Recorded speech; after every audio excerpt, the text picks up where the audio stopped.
우리 지난 시간에 전자기학을 집대성했더니 그 꽃이, 그 결과가 전자기파의 존재로 나타났다라는 이야기까지 했고, 빛이 바로 전자기파의 일종이다.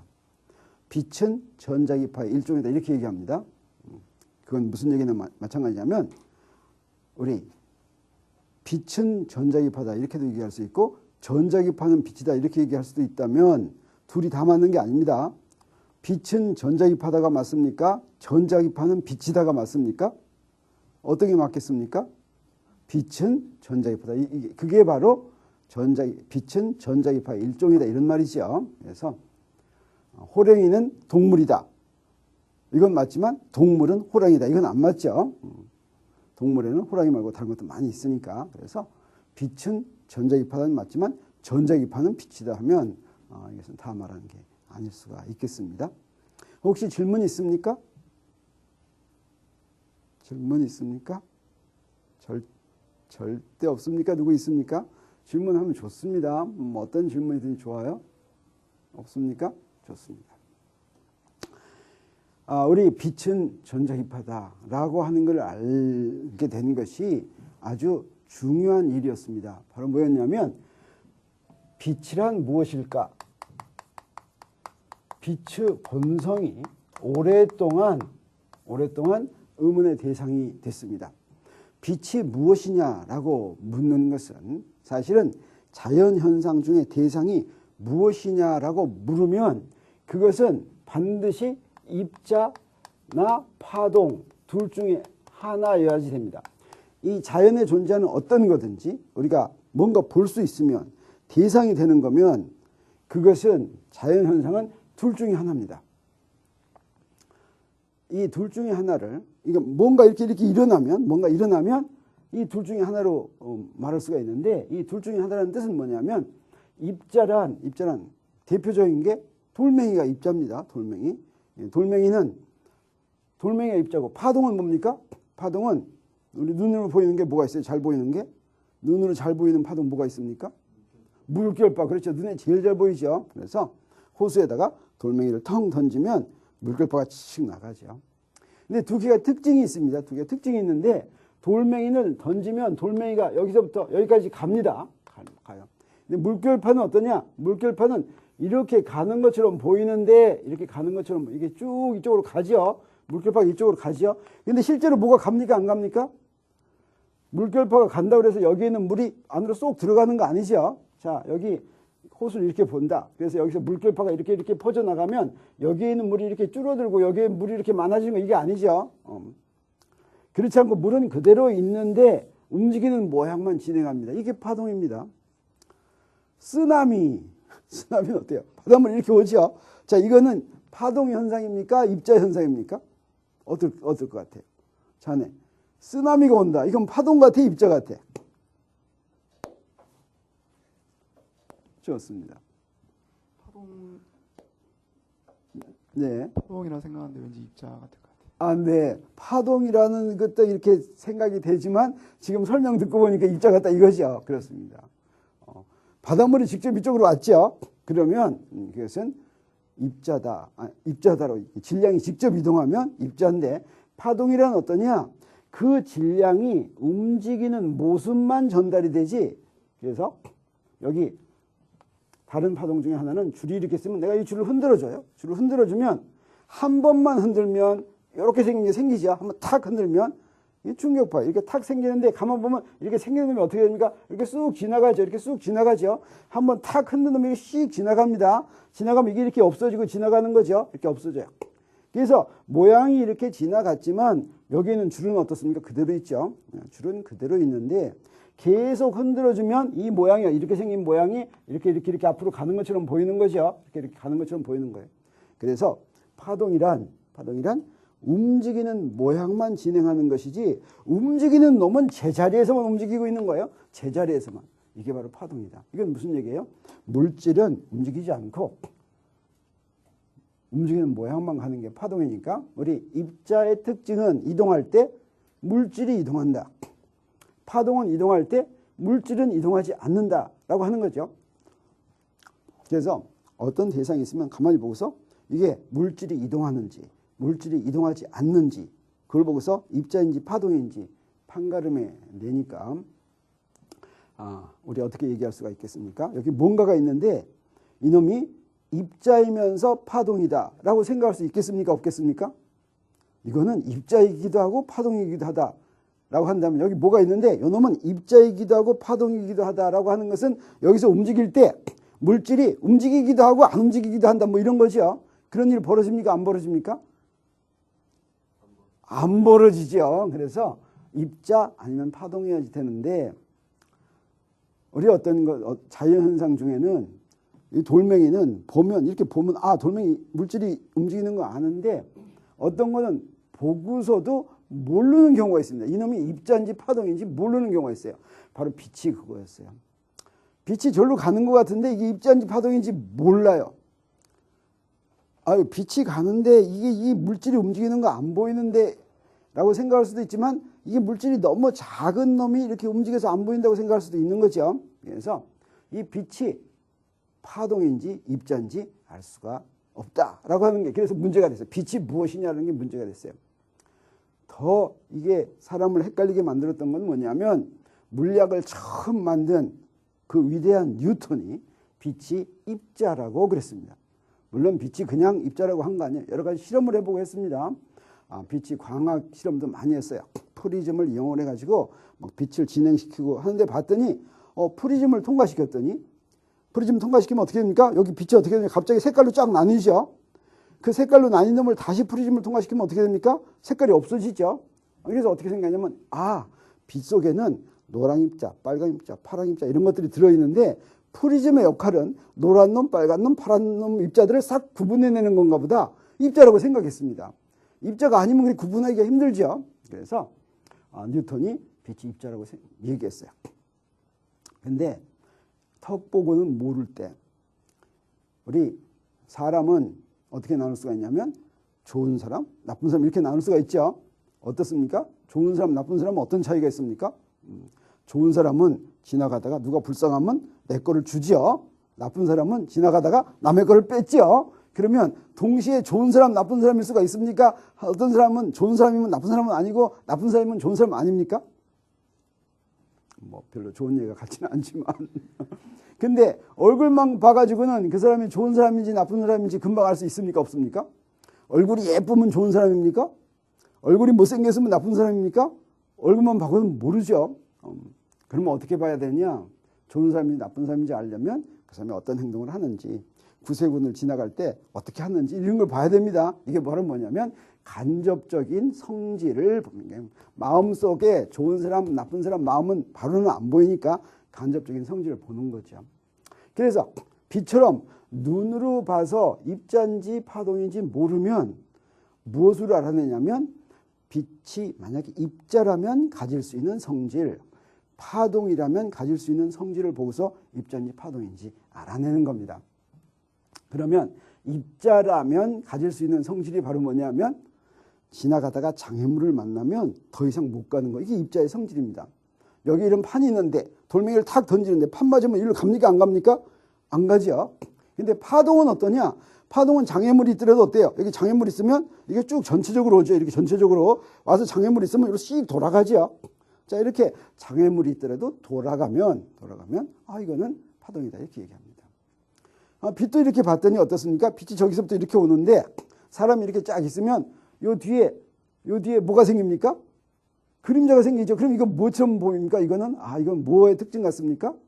이거는 입자의 특징 같죠. 그래서 빛은 입자다 뭐 이렇게 생각하기도 했던 것입니다. 그래서 한동안 빛이 입자인지 파동인지 몰랐고 바로 빛이 입자냐 파동이냐라고 하는 문제가 큰 쭉 역사상에서 큰 주제가 되어 왔습니다.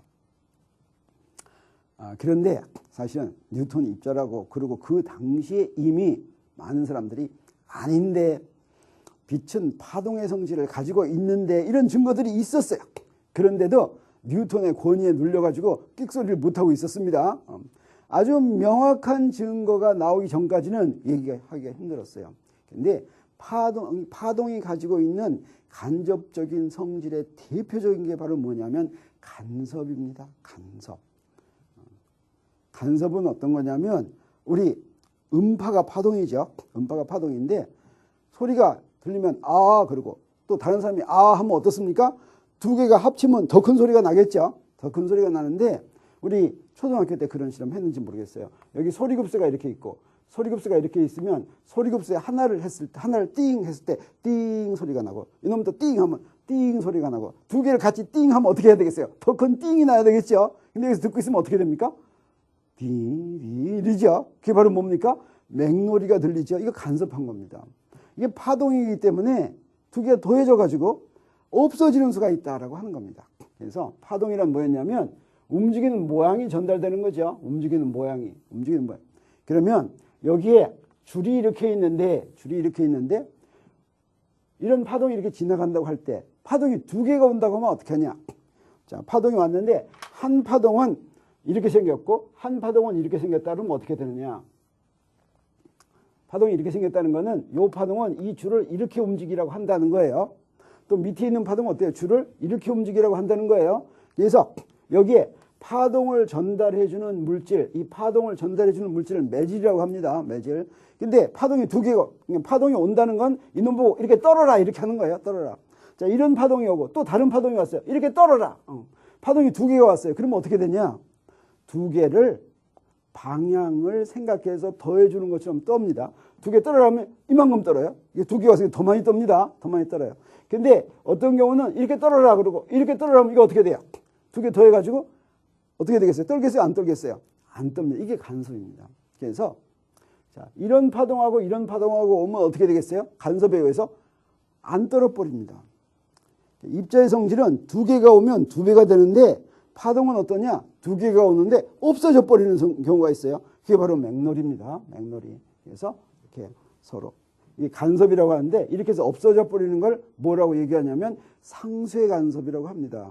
그 다음에 똑같은 놈이 두 번 오면 어떻게 되겠어요? 그러면 두 배로 커지죠. 두 배로 이걸 보강 간섭이라고 합니다. 이거는 파동의 특징이 되겠어요.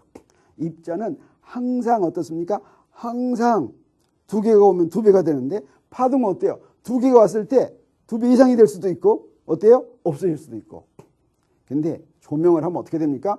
여기 무대가 이렇게 있는데 사람이 이렇게 있는데 여기다가 조명할 때 여기서 이렇게 쫙 비춰주고 여기서 이렇게 쫙 비춰주죠. 여러 군데서 이렇게 비춰주죠. 이렇게 두 군데서 비춰주면 여기가 어떻게 됩니까? 더 밝아집니까? 더 어두워집니까? 더 밝아지죠. 더 밝아지는 건 이건 무엇의 증거일 것 같습니까? 두 개 해주면 두 배로 밝아지죠. 이건 무엇의 증거예요? 입자의 증거죠. 만약에 파동이라면 어떻게 잘 이렇게 해줬더니 이게 어두워져 버리면 이게 파동일 수 있죠.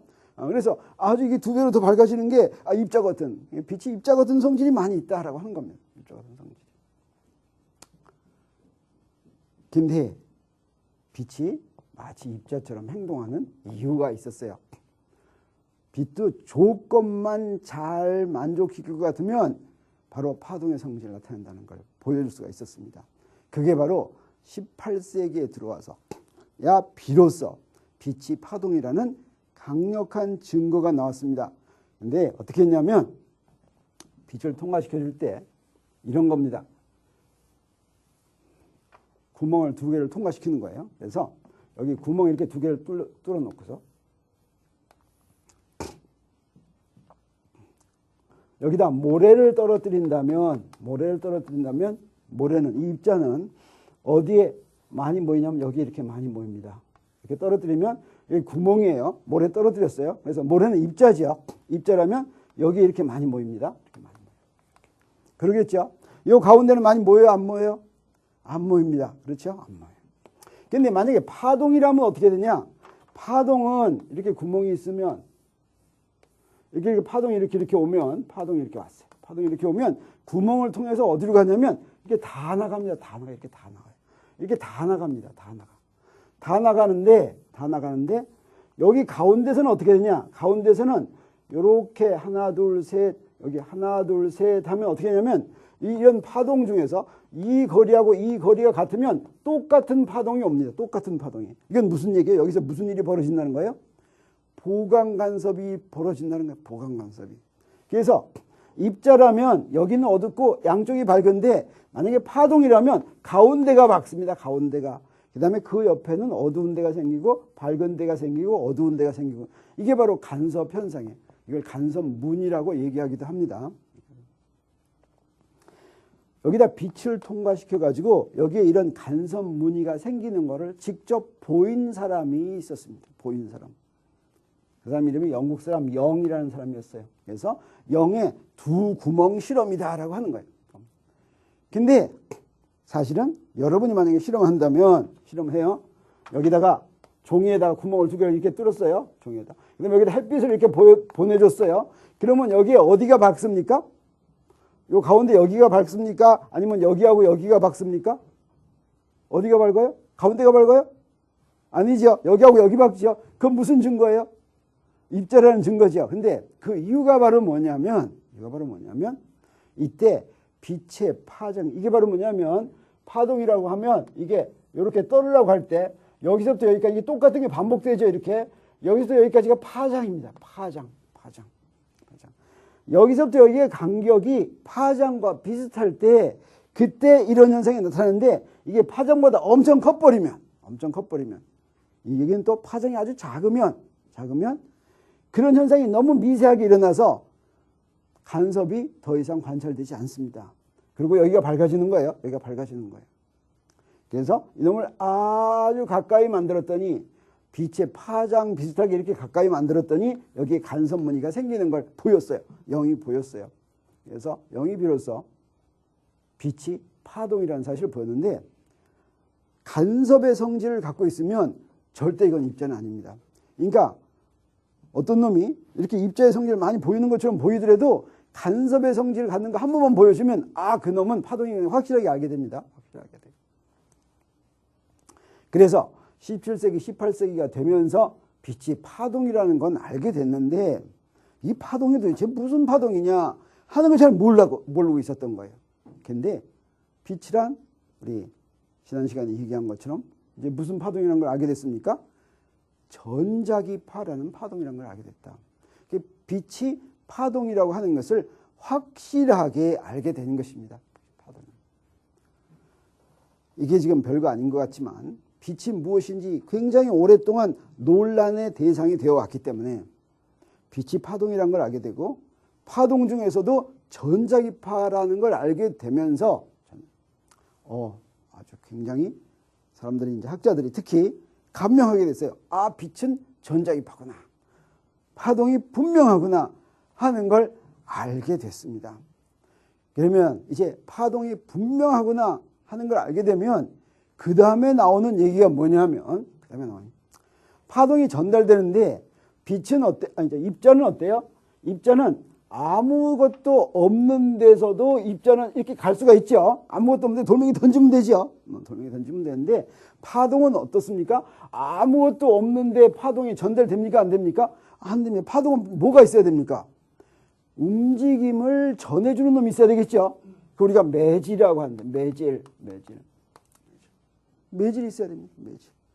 그래서 빛이 파동이라는 걸 알고 또 전자기파라는 걸 알았으면 무슨 얘기? 빛의 매질이 뭔가 하는 건 전자기파의 매질이 뭔가 하는 것을 우리가 찾게 됩니다. 근데 파동이라면 매질이 있는 건 너무 확실하죠. 근데 빛은 봤더니 어떻습니까? 우리 소리는 물질이 있어요. 공기가 있으면 공기가 매질입니다. 만약에 진공이다. 공기를 다 없애버리면 소리가 갑니까? 안 갑니까? 안 가죠. 물론 고체도 소리에 매질이 되죠. 여기 쇠가 있으면 여기 띵 하면 소리가 가죠. 소리 갑니다. 지금 아무것도 없으면 진공에서는 소리 안 갑니다. 소리 안 가요. 근데 어떻게 생각하고 있었냐면 여기 지구가 이렇게 있다. 여기 태양이 이렇게 있다. 뭐 이렇게 있으면 자 지구에 여기 공기가 이렇게 있는데 이 공기 바깥에 여기는 뭐가 있을 거라고 생각합니까? 아무것도 없을 거라고 생각합니다. 자, 우주 공간, 이 공간은 뭐가 있습니까? 아무것도 없다고 생각했어요. 근데 어떻습니까? 별에서부터 빛이 씩 오지요. 태양에서부터 빛이 씩 오지요. 그러니까 무슨 생각하게 됐어요? 이 공간 전체에 뭐가 있어야 되냐면 뭐가 있어야지 돼요? 빛의 매질이 있어야 되겠어요. 빛의 매질. 근데 안 보이죠? 어때요? 어디에나 있어야 돼요. 빛은 어디나 가니까, 공기 중에서 어디나 가니까 빛의 매질은 어디에나 있어야 되는데 안 보인단 말이에요. 그러니까 어떻게 되겠어요? 학자들은 바로 그렇게 뭔가 있어야 되는데 안 보이면 찾기 좋아하죠. 그래서 이제 이것만 찾으면 어때요? 신나는 거예요. 큰 업적 남기는 거죠. 그래서 빛의 매질이 뭔지 찾는 겁니다. 열심히 찾았어요. 그런 거 찾을 때 어떻게 찾느냐? 재밌어요. 있는지 분명하면 제일 처음에 뭐부터 합니까? 뭐부터 합니까? 뭐가 있는지 분명하면 뭐부터 해요? 뭐부터 해요? 이름부터 붙입니다. 이름부터. 애기 뵀어요. 애기 뵀는데 어때요? 주위에 엄마 아빠나 또는 뭐 이모나 애기 뵈면 이름 집니까? 안 집니까? 난 다음에 집니까? 애기 뵀을 때 집니까? 애기 뵀을 때 바로 짓는 건 아니에요. 이게 사내인지 계집애인지 안 다음에 짓습니다. 물론 두 개 다 져놓는 수도 있지만 이거 확실히 알아야 되죠. 아니 모르면 사내인지 계집애인지 잘 모르면 아직 못 져요. 왜? 응? 그래서 사내가 있다는 거, 사내 뺐다고 확실하면 이제 짓죠. 여기도 어때요? 빛의 매질이 있다는 거 확실하니까. 있을지 없을지 잘 모를 때는 아닌데 확실하니까 이름을 줬어요. 어떻게 이름 줬습니까? 뭐라고 이름을 줬냐면 에테르라고 이름을 줬습니다. 에테르. 에테르가 무엇의 이름이었냐면 우리 전에 잠깐 했는지 모르겠어요. 우리 옛날 지상과 천상으로 나눴을 때 지상은 어떻게 했어요? 물질들이 바뀌니까 사원소설이었죠. 천상은 어떻습니까? 신의 세계니까 물질이 안 바뀌어야 되겠어요. 그래서 천상에 있는 것들은 전부 다 에테르로 돼 있다. 한 가지 종류로 돼 있다. 이렇게 했던 거였어요. 근데 이제 그거 이제 더 이상 쓸 일이 없어졌어요. 그렇지만 그 이름을 다시 불러다 쓴 겁니다. 그래서 우리 우주에 가득 차 있는 빛의 매질을 에테르라고 그러고 이 에테르를 지금 찾아서 나서는 겁니다. 찾아서 나서는 거예요. 이 에테르를 찾는 그런 실험들이 오랫동안 진행이 됐습니다. 그런데 결과가 어땠냐면 에테르가 있다면 어떤 성질을 가져야 될 것이다. 그래서 그 에테르를 찾는 거예요. 그 에테르가 어떻게 생겼는지. 근데 에테르가 금방 보면 없으니까 뭔지는 모르지만 이 에테르는 우리 인간한테 잘 보이지 않게끔 만들어졌을 거 분명하죠. 그래서 이 에테르를 찾기 위한 별별 수단을 다 썼습니다. 별별 수단을 다 썼어요. 찾아보는데 찾을 때마다 에테르가 찾아지지가 않는 거예요.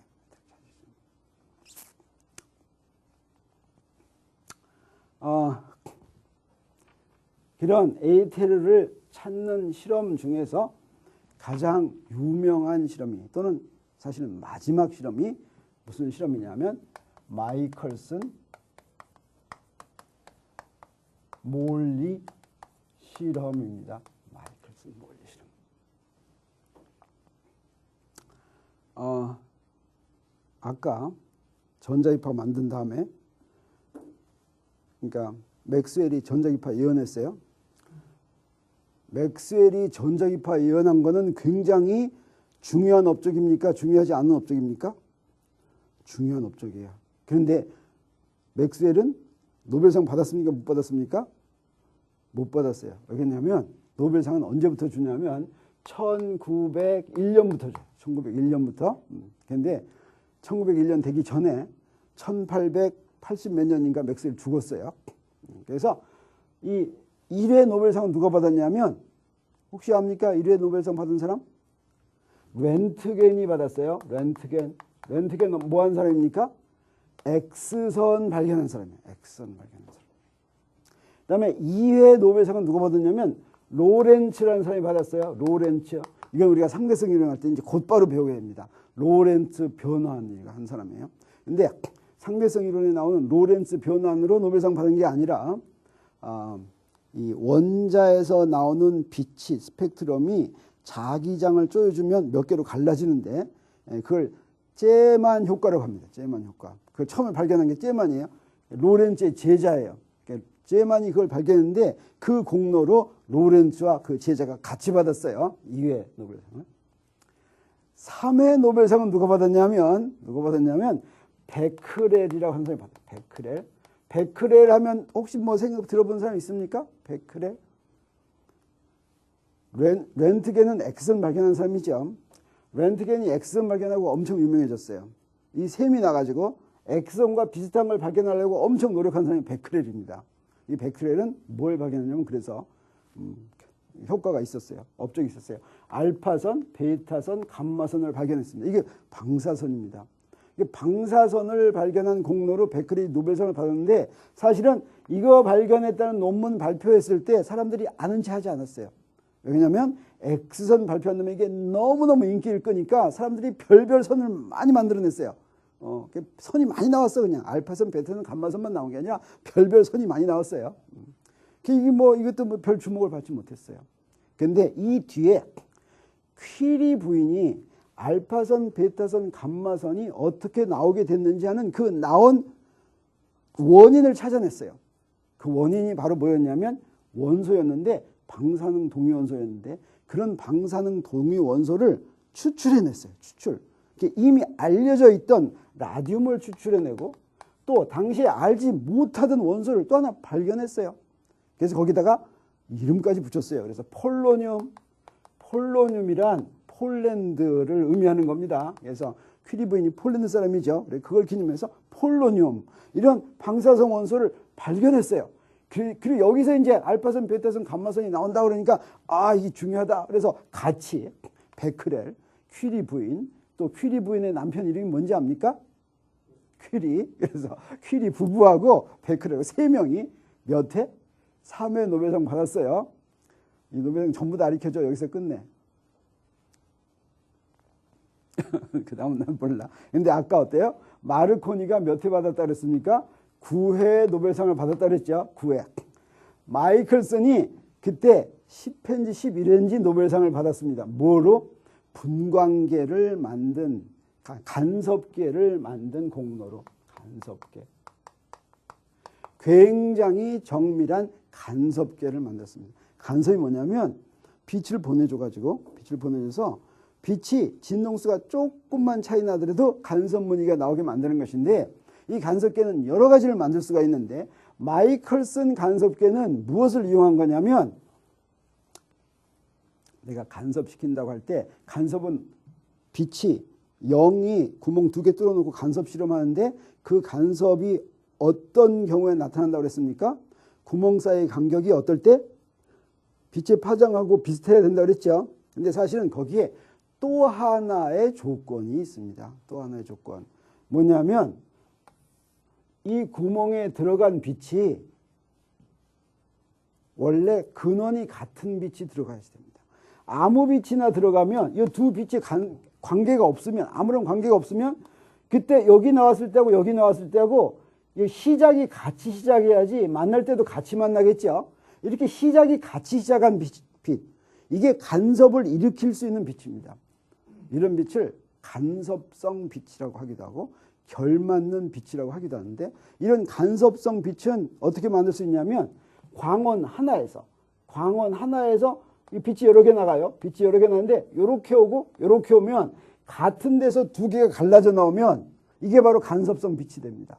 근데 아까 조명할 때 여기에 전등 하나 있고 여기에 전등 하나 있다고 그랬죠. 이 전등에서 나오고 이 전등에서 나온 건 이건 영 다른 빛입니다. 이건 간섭성 빛이 아니에요. 사실은 그래서 여기 이 간격이 작다고 하더라도 여기서 간섭이 일어나지 않습니다.